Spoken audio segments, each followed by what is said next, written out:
Hey everyone, Tankenstein here, and welcome to Stock to Spaded. In this episode, I'll be showcasing the P-38L-5-LO. This is a currently rank 3 battle rating 4.7 interceptor in the American Air Force's tech tree, and currently sits in the same folder as the P-38J-15, making this an optionally unlocked vehicle, which makes it perfect for Stock to Spaded. Now with that being said, the biggest differences here between the L5-LO and the J-15 are going to be about 3 in number. The first being that this has air brakes, whereas the J-15 does not. The L5-LO also has access to a new boosters modification, which substantially improves its roll rate, and of course this also has access to secondary machine gun pods that you can attach to this vehicle, thus increasing your firepower substantially. Now with that being said, as with every Stock to Spaded video, I'll take this through at least 3 matches, with the first match being fully stock, second match being about halfway spaded, and the third match being fully spaded, so you can see exactly how this vehicle is, again from stock to spaded, how it performs in each part of the journey, so you could best decide whether or not you even want to purchase this vehicle in the first place, and more so if you want to go through the grind yourself to bring it all the way to being spaded. Now with that being said, if you don't mind, please consider liking, commenting, and subscribing if you like this sort of video. But without further ado, let's get into it with the P-38L-5-LO.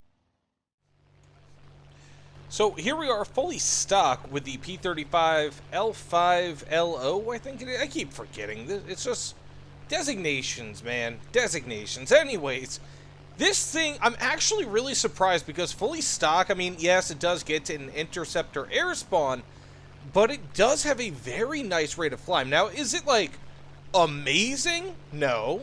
But, I mean, for a fully stock vehicle, it ain't half bad.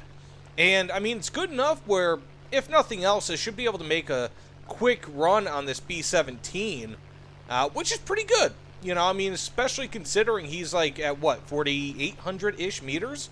So not too bad. So I'm going to start firing right about now. Now, wow, I got myself a kill. Unfortunately, I only have one 20mm cannon, but, you know, I mean, it's not all that big of a deal in my opinion. We have a big plane over there. An ME-264, very nice. Now, the weapon on this vehicle, I've been noticing, does last for quite a long time. But as I was saying about the guns, American 20s are okay. They're not great, they're not bad. American 50s are deceptively good. Once you get those tracer belts, it will make this thing really, really nice. Plus, the fact is, they are all center mounted, all nose mounted, which means no convergence whatsoever, which makes it much, much, much easier on this thing. This guy's coming for me. So I'm just going to go fire on him a little bit. Dive down. Now I'm going to go for this ME-264. Just going to make a real quick pass on him. And hope we can get ourselves at least some nice damage. Ooh, buddy. We have ourselves another kill.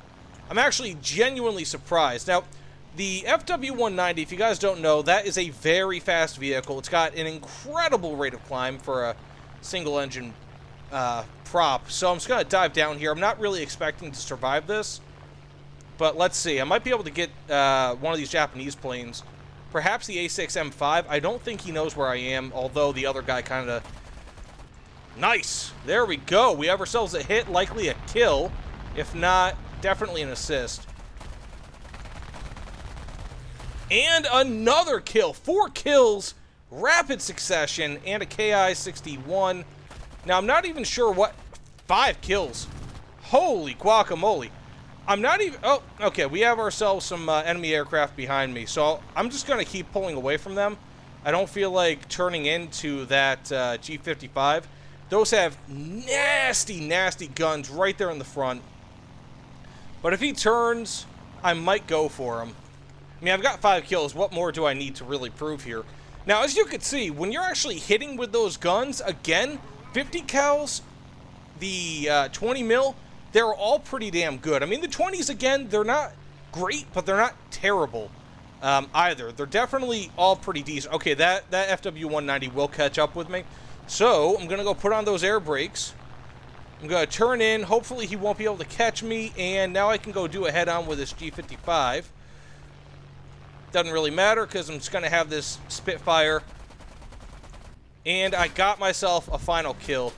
Not too bad. 6 kills, The only reason why I turned around there at the very end was simply because I was going to die anyways. The FW-190 was going to catch up to me. If I didn't make a turn, I wasn't going to stand any chance of getting a kill in the first place. One of the big problems with this vehicle, really any of the Spitfires, or more so any twin-engine fighter, they're not going to be as maneuverable even as an FW-190, right? FW-190s, they're not known as being the most maneuverable aircraft in the game, but they're certainly more maneuverable for the most part than a P-38. However, as you saw before, I was able to outdive them despite the fact that I was fully stock. So that being said, let's get into the halfway spaded match. Thus far, I'm extremely impressed with this vehicle. That's 3 kills, 4, 5, 6. I have as many kills as everyone else on my team combined, so not too shabby, and a lot of that has to do with the fact that this vehicle has explosive firepower. That said, let's get into the halfway spaded. So here we are about halfway spaded in the P-38L-5-LO, and I just want to kind of point this out real quick to you guys. These are the air brakes. That's it. So basically what they do is they fold in a little bit, and that's the extent that they air brake. So it's not like a big deal. But they do definitely help when it comes to diving and things like that. So they're not like a complete waste of time, but they're not like all that in a bag of chips, might be a way to put it. You know, they will help, but they're not that big of a deal. Otherwise, we do have these 4 additional MGs under the wings in 2 gun pods. And believe it or not, they don't really add all too much ammunition. I mean, it's not terrible, but you have 1,360 rounds between all 4 of them, as opposed to each of the main ones. I believe you have 4 main guns right there. They have each 500 rounds, so it's a little bit better in that regard. Okay, we have a Bromenvoss 238. Let's see what we can do against it.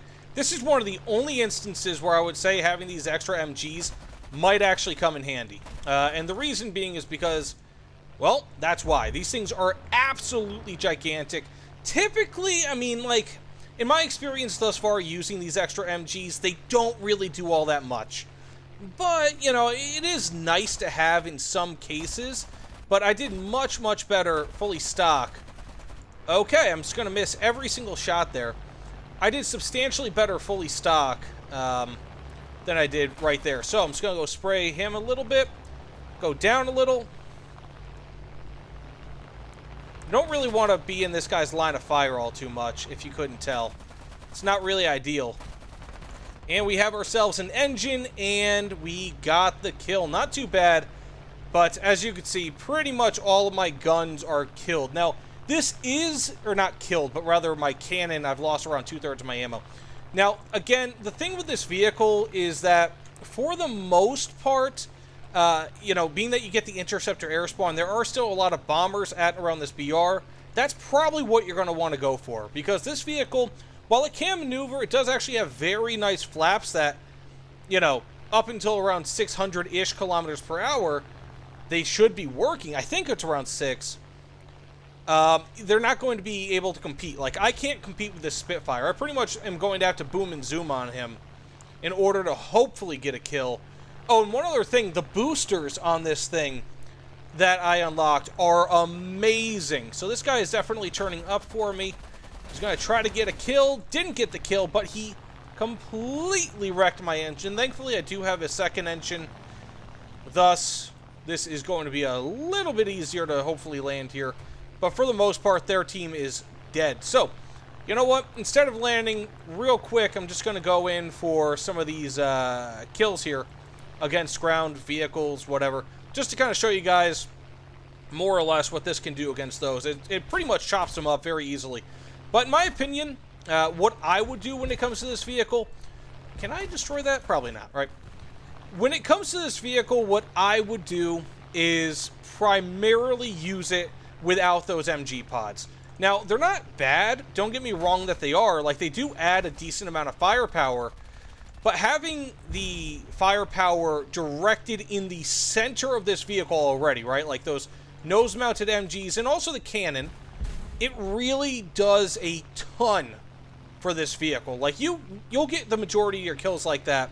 And only in instances like where you're taking down something like a Bromenvoss 238 will those outside pods maybe matter. And even then, that's a big if. So I said, let's get into the fully spaded match. 3 kills, 6 ground kills, not too bad. Again, this thing, pretty damn good. I said, fully spaded. So here we are, fully spaded with the lightning. Let's just call it that.